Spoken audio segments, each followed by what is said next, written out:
유기교류에 대해 가져야 할 태도, 유기교류에 대해 가져야 할 태도라는 제목으로 오늘 도르트신조 6강 6번째 시간 말씀 나누겠습니다.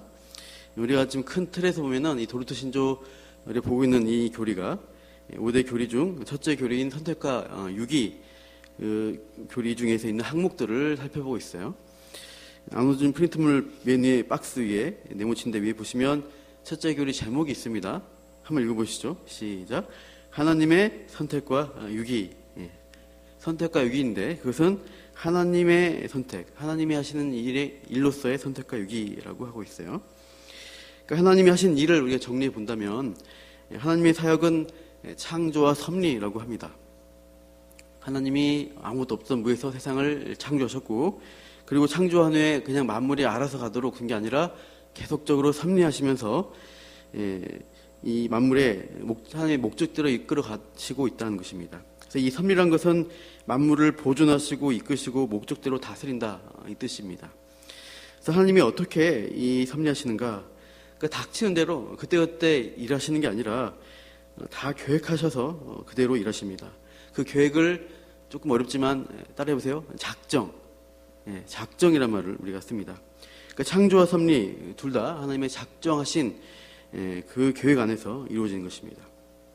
그리고 하나님이 이 작정 가운데 특별히 인격적인 존재들의 구원에 대해서 하신 작정이 있습니다. 그러니까 인간의 구원에 대한 작정을 따라해 보십시오. 예정, 미리 정하셨다, 이렇게 말씀하십니다. 어떻게 미리 정하셨냐 보면 구원하시기로 정하신 자들이 있고요. 또 어떤 자들은 구원하지 않기로, 그래서 구원하지 않고 지나치시기로 내버려 두시겠다고 정하신 자들이 있더라, 이 말입니다. 그러니까 전자는 선택하기로 된 사람이고 후자는 버리기로 예정된 사람들이라고 합니다. 그래서 예정에는 하나님의 작정이 있고 이제 작정 중에 구원에 대한 것이 예정인데, 예정에 대한 것은 두 가지 방법이죠. 하나는 선택이냐, 두 번째는 유기다. 이렇게 두 가지가 있는 것이죠. 우리가 지난 시간에 유기 교리를 살펴보았습니다. 유기란 말 자체가 이제 버릴 유자, 버릴 기자잖아요. 그래서 남길 유, 버릴 기 해서 그대로 버리셨다, 내버려 두셨다. 지난주 신 목사님이 말씀하신 대로 여기서 무언가를 하나 고르면, 핸드폰 골랐잖아요. 그럼 나머지는 제가 고르지 않는 거니까 그냥 버려두는 것이다. 그것이 유기다라고 했습니다. 도르트신조 15항에서 유기의 이 두 가지 측면을 언급했습니다. 그러니까 지나쳐 버리신다, 그냥 외면하신다, 간과하신다, 이것은 소극적 의미의 유기다라고 했고요. 그러니까 택하지 않으니까 마치 유기자들을 모른 척 외면하시는 걸로 보니까 하나님이 소극적으로 버리신 것처럼 보인다는 것입니다. 그러나 사실은 하나님이 어쩔 수 없어서 택하지 못하고 버리셨다는 의미가 아닙니다. 공의의 재판관으로서 하나님은 유기자들에 대해 죄 있다 판결하시고 형벌로서 심판하시기로 정하셨다, 이렇게 우리가 큰 틀에서는 성경의 의미에서는 볼 수 있습니다. 이것을 적극적인 유기의 측면이다라고 합니다. 하나님이 이 유기를 통해서 하나님의 주권과 공의를 드러내세요. 그러니까 하나님은 죄에 대해서 가볍게 그냥 그럴 수 있지 하고 넘어가신 분이 절대 아닙니다. 굉장히 엄중하신, 죄에 대해서는 엄히하신 분이고 죄에 대해서는 결국 형벌을 내리시는 분이십니다. 하나님은 거룩하시기 때문에 100% 공의롭시기 때문에 그냥 넘어가면 하나님이 아니세요. 그래서 이 유기라는 것이 그렇게 존재하는 것입니다. 이 유기의 작정이 있음으로 인해서 사실은 또 반대급부로 선택받은 자에게는 특별한 감사의 조건이 됩니다. 택자 입장에서 이렇게 생각할 수 있습니다. 하나님이 나를 선택하지 않고 제 가운데 살도록 내버려 두셨다면 난 어떻게 되었을까? 이렇게 생각할 수 있죠. 나도 영원한 멸망, 영원한 불지옥에서 형벌을 받는 운명이 됐을 텐데 하면서 정말 그 신앙의 고백이 있을 때 난 정말 감사하다라는, 다행이라는 어떤 가슴을 쓸어내면서 하나님께 감사할 수 있다는 것이죠. 내가 누리고 있는 것, 내가 지금 가지고 있는 것에 대해서 가치를 알기 위해서는 항상 비교할 수 있는 기준이 필요합니다. 내가 입는 것, 먹는 것, 하는 것 당연히 여기 시작하면 감사를 잃어버리기 시작해요. 굶어 본 일이 있다, 그 굶는 일 겪어보면은 한 끼 한 끼가 감사해집니다. 잠을 잘 못 잘 상황에 내몰려 보면, 불면증에 시달려 보면 평안히 잘 잔다는 게 얼마나 귀한 일인가, 좋은 일인가, 행복한가 알게 됩니다. 20년 지났지만 아직도 군대 생각이 납니다. 그만큼 육체적, 정신적으로 힘들었던 곳이 그곳인데, 군대 간 다음부터 악몽을 꾸면 군대 다시 가는 꿈 꾼다 하는데 정말로 그 꿈을 꾸더라고요. 꿈속에서 제가 진짜인 줄 알고 얘가 군대에 있지 이러면서 힘들어하다가 꿈 깨고 나서 안도했던 기억이 납니다. 전에 한두 번 설교할 때 언급했는데요. 군대에서 야간 산행을 한 적이 있었습니다. 공격 방어 훈련이었습니다. 지정된 목표 지점에 그 야간에 이제 행군해서 그 산을 이제 산 고지에 올라가는 것이에요. 근데 이제 우리를 인도한 분이 야전부대 오신 지 얼마 안 된 소대장이었는데 문제가 이분이 지도를 잘 못 보시는 분이세요. 낭패였습니다. 그날 밤 산을 몇 개를 넘었는지 모르겠습니다. 나폴레옹 그 나오는 우스갯소리처럼 이 산이 아닌 게벼, 저 산이 아닌 게벼, 아까 그 산인 게벼 이렇게 다녔어요 밤새. 길도 없는 산 능선을 막 파헤쳐 넘어가고 골짜기에 개울 따라 그냥 천멍거리며 그 길 따라 걷듯이 옷 다 젖으면서 걸어다니고 하다가 날이 새니까 아침에 진지점령했어요. 그래서 다 쉬고 있을 때 저희는 이제 겨우 와가지고 이제 진짜 기진맥진했던 기억납니다. 그날 밤에 제가 그 이유도 모른 채 산을 이렇게 넘어다니면서 산 아래에 민가가 있는 걸 봤어요. 그 불빛 있는 민가를 보면서 그 집에 있는 사람이 너무나 부러운 거죠. 민간인들은 저렇게 평안하게 잘 자는데 우리는 이 밤중에 여기서 뭐하고 있냐, 계속 산 넘고 있냐, 왜 힘들게. 그래서 오늘 밤에 평안히 잠 주무실 때 이 추운 밤에 고생하시는 국군 장병에게 감사의 기도 한번 드리십시오. 우리의 대안의 권하들 때문에 우리들이 잘 잘 수 있다 이것입니다. 아무튼 이 가치를 알려면 기준이 필요합니다. 택함받은 자들이 자신이 어떤 지경으로부터 구원받았는지를 알므로써 내게 주어진 구원이 천하보다 귀한, 그러니까 극히 값진 진주 하나였다, 이것을 알 수 있습니다. 전 재산을 팔아서라도 얻어야 할 진주구나, 이게 구원이 그런 거구나, 그 가치를 깨달은 자만이 그런 구원에 대해서 귀중한 소중하게 반응을 하게 돼요. 그리고 오늘 이 교리를, 유기의 교리를 배우면서 하나님의 선택과 구원이라는 그 가치가 얼마나 소중한가를 깨닫고 우리가 가는 이 믿음의 길 굳건하게 붙드시기를 축원합니다. 오늘 읽은 16항 보시면 유기 교리에 대한 세 가지 종류의 사람들이 어떤 반응을 보이는지, 어떤 반응을 보여야 하는지를 권면하고 있어요. 첫 번째, 첫째 부류가 누구인가 보시면 PPT 보이시죠? 같이 읽어보겠습니다. 그리스도에 대한 살아있는 믿음과 확신에 찬 영혼의 신뢰, 양심의 평안, 자녀로서 순종하려는 열렬한 노력, 그리스도로 인하여 하나님을 찬송하는 것 등이 자신 안에 효과적으로 이루어진 것을 아직 분명히 경험하지 못했지만까지요. 다음 읽은 부분요. 그러니까 그리스도에 대한 살아있는 믿음이라는 부분, 확신에 찬 영혼의 신뢰, 양심의 평안, 자녀로서 순종하려는 열렬한 노력이다. 그래서 그리스도로 인하여 하나님을 찬송한다. 이런 표현들은 어떤 모습인가요? 구원받은 신자의 어떤 행동, 열매라고 할 수 있습니다. 근데 이것을 누린다, 못 누린다 했어요. 방금 읽은 부분에. 누립니까? 못 누립니까? 아직 분명히, 한 번 더 보시죠. 앞에 거 아까. 아직 분명히 경험하지 못했다는 거예요. 누리지 못하는 상태라고 하는 그 사람이 이 첫 번째 부류입니다.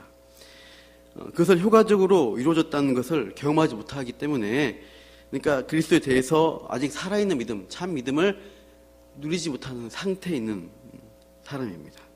이들은 죄 용서 받았다는 확신이 아직 없어요. 때때로 소망을 품기도 하지만 자신들 안에 있는 것들, 어떤 존재인가를 보면은 내가 감히 구원받았다라는 것을 결론을 내릴 수 없습니다.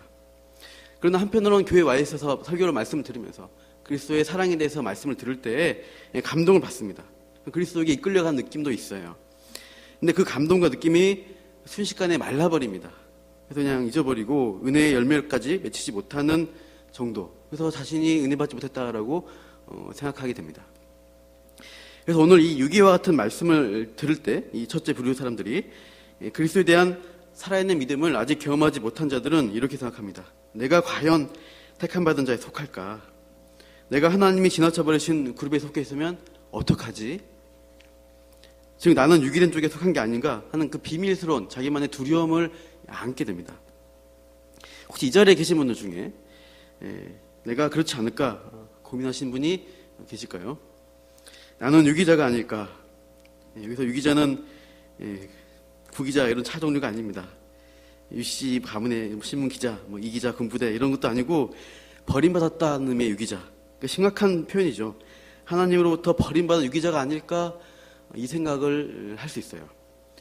근데 이것은 당사자에게는 그 구원에 대해서 구원이냐 멸망이냐 두 가지 갈림길 있는 사람에게는 매우 심각한 고민을 안겨준 단어입니다. 나는 과연 유기자이냐 아니냐. 그런데 이 도르트 신조에서는 그 유기자냐 아니냐의 문제에 대해서 어떻게 답을 주는가. 다시 이제 빨간 글씨 있는데요. 가운데 빨간 글씨만 읽어보겠습니다. 시작. 유기에 대한 언급에 결코 놀라거나 자신을 유기자라고 생각해서는 안 되며. 자, 도르트 신조, 우리가 지금 선택과 유기 교리를 가르치는 도르트 신조는요, 나는 유기자야 이 생각 하라고 했습니까? 하지 말라 했습니까? 하지 말랍니다. 아직 그러니까 첫째 부류 구원받지 못한 상태에 있는 사람인데도 나는 유기자야 이 생각 하지 마. 예, 선택받지 못한 사람은 유기자라면서요. 아까 그랬잖아요. 선택해서 구원의 확신이 없으니까 나는 유기자 아닐까 생각하는 게 정상 아닌가요? 합리적이지 않나요? 했는데 아니라는 거예요. 그렇게 생각하지 말라고 이 도르트 신조는 설명해주고 있습니다. 그러니까 도르트 신조의 전체의 답변, 우리 아까 봤던 전체 한번 읽어볼게요. 전체 시작. 그럼에도 불구하고 하나님께서 그것을 통해 이러한 은혜를 우리에게 역사하시기로 약속하신 방편들을 사용하는 사람들은 유기에 대한 언급에 결코 놀라거나 자신을 유기자라고 생각해서는 안 되며 오히려 계속해서 방편들을 부지런히 사용하면서 풍성한 은혜의 때를 간절히 원하며 경외함으로 겸손히 그 때를 기다려야 한다. 이렇게 답을 주는 거예요. 여기 계신 분 중에 혹시 나는 잘 모르겠어 하신 분 중에 난 이 선택과 교리 이렇게 강의 설교 들으면서 두려워하시는 분들은 난 유기자라고 판단하시면 안 된다는 거예요. 유기의 교리가 있으니까 난 유기자야라고 하는 것은 잘못 적용하는 것입니다. 알 수 없습니다. 오랫동안 교회 다니고 성경을 읽고 기도하고 찬송하고 은사를 가지고 섬겨도 영적인 큰 변화가 없다. 그래서 아무 소용 없구나 낙심한 사람들, 나는 버려졌어라고 단정짓지 말라는 거예요. 낙심하지 말라는 겁니다. 종종 우리 하나님의 시간표라는 것은 우리가 생각하는 때와 다릅니다. 언제 하나님이 우리 은혜 때에 부르셔서 구원의 확신을 정말 그 회심의 은혜를 줄지 모르는 것입니다. 그러니까 이 첫째 부류는 교회당 안에서 말씀을 듣고 사모함을 그래도 가진 사람들이에요. 예배에 나와요. 그런데 그 변화의 체험을 아직 못했다는 사실 자기 안에 두려움이 있어요. 그러나 하나님이 이 과정이란 것입니다. 하나님이 갑자기 어떤 사람을 구원한 것이 아니라 이 자리에 불러서 말씀 들으며 복음을 듣는 가운데서 또 교제하는 가운데서 구원에 이르도록 이끌어 가십니다. 과정 또한 인도하십니다. 그래서 우리가 나는 유기자야라고 섣불리 판단하는 것은 또 그것도 죄예요. 나를 믿는 집에 자녀로 태어나게 하셔서 네가 어려서부터 교회 나와서 지금까지 이 자리에 나와 있다. 이거 또 예전에 내가 믿는 척을 만나서 전도를 당해서 교회 오다 보니까 지금까지 여기 있다. 때로는 내가 살다가 고난당해서 너무 힘들어서 때로는 그냥 어떤 모양이든 이 말씀 있는 자리에 이끌어 오셔서 예배한 자리에 내가 붙들려 있다는 것은 아까 16항 읽은 대로 은혜 주시기로 약속한 방편들입니다. 내가 너에게 은혜 주려고 한다라는 하나님의 부르심이라고 볼 수 있어요. 이 자리에 붙들어서 그 방편들 말씀 듣고 그러니까 은혜의 방편이라는 것은 말씀, 바른 말씀, 그 다음에 성례 권징을 가리킵니다.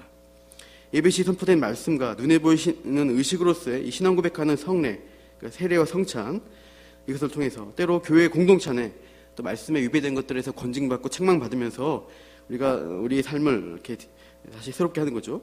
그런 것들을 통해서 하나님이 구원하는 은혜 베푸신 방편이란 거예요. 그거를 붙들고 부지런히 따라가면 하나님이 시간표 때 구원의 손길을 베풀어 주신다.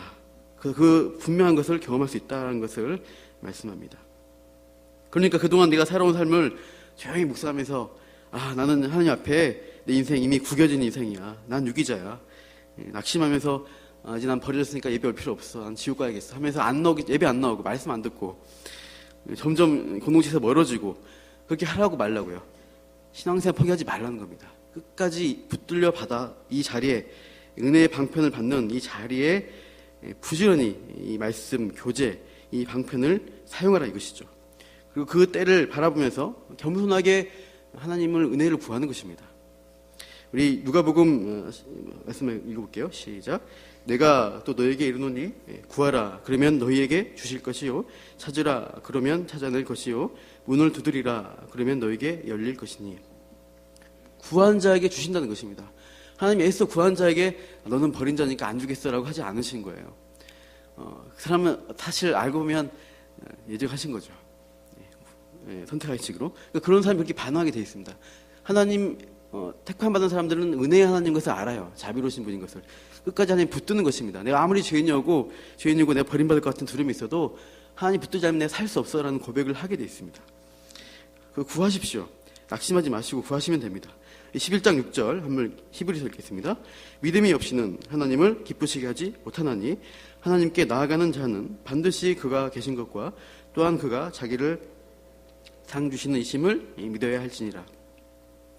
하나님의 은혜 보자 하나님께 나아간 자가 어떤 걸 믿어야 되냐면 그분이 나에게 상 주신다. 내가 그분을 찾아가면 그분은 나를 궁일히 여기시고 내게 상 주시는 분이시다. 나를 벌 주시고 나를 멸하시는 분이 아니시라는 것을 알아야 돼요. 그런 분에게 은혜가 베풀어집니다.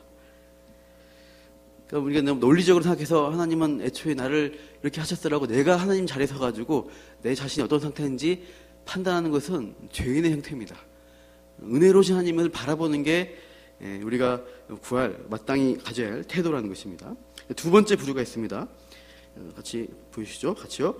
더욱이 하나님께로 돌아가고 하나님만을 기쁘게 하며 사망의 몸에서 건져 주시기를 진심으로 바라지만 아직 경건이나 믿음의 길 위에서 갈망하는 만큼 이르지 못한 사람들. 자, 보이시죠? 이 사람들은 어떤 사람들일까요?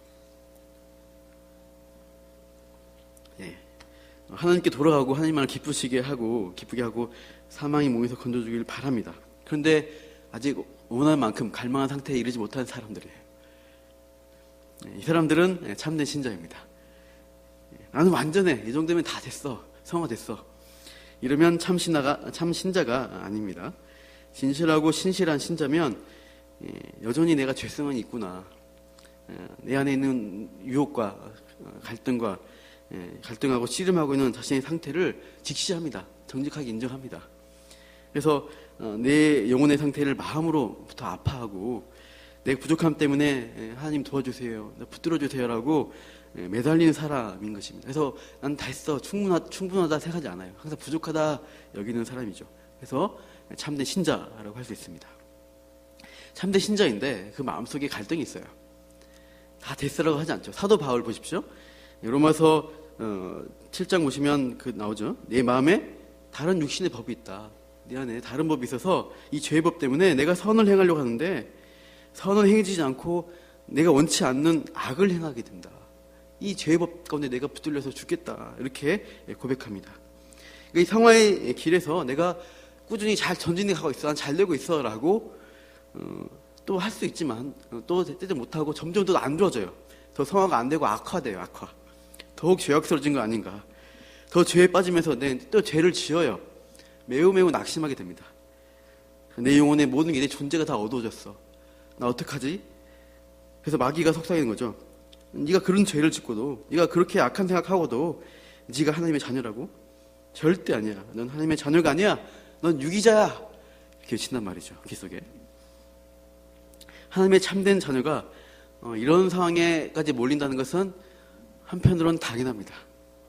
의로우신 하나님을 간절히 구하면서 죄에 대해서 더 민감해지기 때문입니다. 내가 죄가 더 많다라고 더 자주 느껴요. 마치 사도 바울이 난 죄인 중에 괴수입니다 라고 고백하는 것처럼 그렇게 죄에 대해서 민감해지기 때문에 더 이게 심각해지는 것이죠. 이 육의 교리 말씀을 들을 때 이 두 번째 부류, 하나님의 이 자녀는 두려운 마음을 갖습니다. 안 가져도 되는데 오히려 가지게 되는 것이죠. 물론 항상 이 두려운 마음, 구원의 확신도 없고 불안해하는 것은 아닙니다. 때로는 하나님이 주신 확신 가운데 감사 찬양하며 나는 구원받은 자녀로서의 어떤 은혜를 누리기도 합니다. 그러나 구원의 확신과 체험을 했다고 해서 평생 흔들리지 않고 나는 의로워, 나는 언제든지 넘어지지 않아라고 하는 사람은 아무도 없어요. 반드시 또 넘어집니다. 그럴 때 그때 이제 죄짐에서 버림받았나 하면 두려움을 갖게 되고 난 유기자 아닐까 생각할 수가 있어요. 그건 정상입니다. 그러나 참된 신자는 결국 그 두려움을 통해서 하나님을 떠나는 것이 아니라 오히려 그 두려움이 변하여 기도가 되고 그 한숨, 그 괴로움이 변하여 찬양하는 열매로 우리가 고백하게 됩니다. 도르트 신조에서 이 두 번째 부류의 사람들을 뭐라고 말씀합니까? 유기의 교리에 놀랄 필요 없다는데 한번 읽어보겠습니다. 시작. 유기 교리에 놀랄 이유가 앞의 사람들보다 더 적다. 이는 자비로운 하나님께서 꺼져가는 등불을 끄지 아니하시고 상한 갈대를 꺾지 아니라 하셨기 때문이다. 예.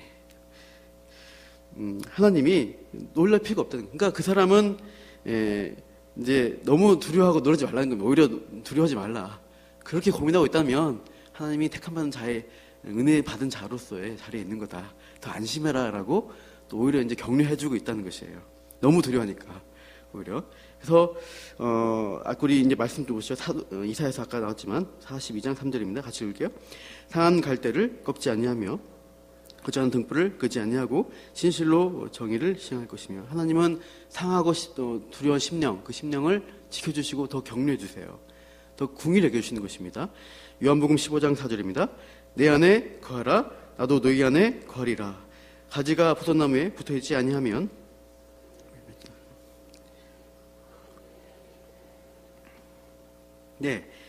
주님 안에 붙어있는 것입니다. 그러니까 낙심하고 두려워하면서 하나님 도와주세요라고 매달리기 때문에 붙어있는 자리에 있어요. 어떻게든 그 마음에 갈등과 두려움이 있어도 붙어있기 때문에 열매가 맺어집니다. 그렇기 때문에 이 예수님이 말씀하신 원리대로 오히려 이 말씀 의지해서 너무 두려워하지 말라 그러시고, 그래서 붙어있는 자들은 열매를 맺고, 그래서 우리가 이렇게 붙은 자로서 함께 매달린 자로서 평생 이 붙는 싸움 하면서 우리 살아가는, 그래서 열매 맺는 성도 되시기를 축원합니다. 세 번째 부류 마지막으로 나오는데요.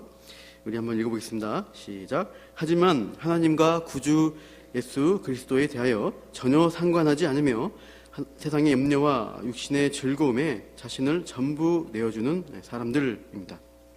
이분들은 교회 안에는 없는 믿지 않는 세상 사람들일까요? 그러니까 저쪽 바깥에 있는 그냥 마음대로 살아가는 사람들일까?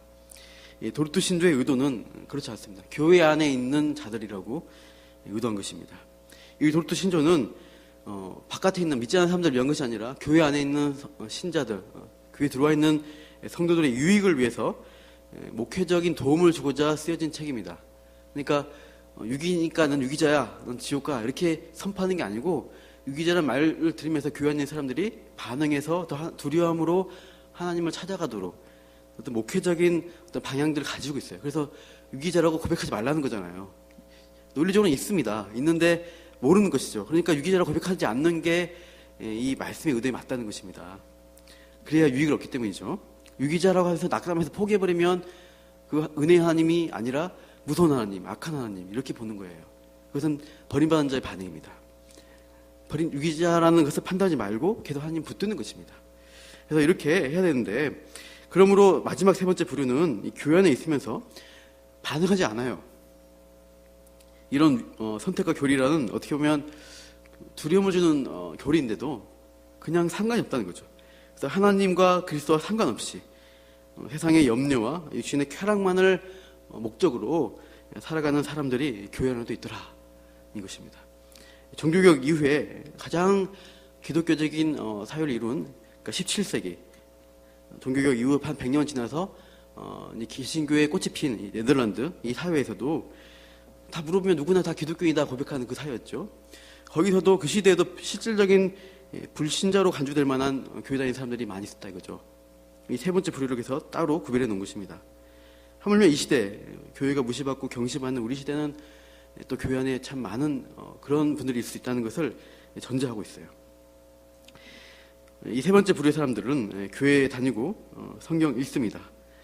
그런데 그 목적은 의무감에서 남이 볼까봐 체면해서 하는 것입니다. 자기 영혼에 대한 분투와 고민으로 밤을 지새운 적이 별로 없습니다. 신앙 고백을 입술로 할 수 있지만 실제적으로는 죄의 즐거움에 탐닉하고요, 육체의 쾌락을 누리기를 즐거워합니다. 죄를 미워하고 끊어내는 것을, 그 죄를 누리지 끊는 것을 거부하고 있어요.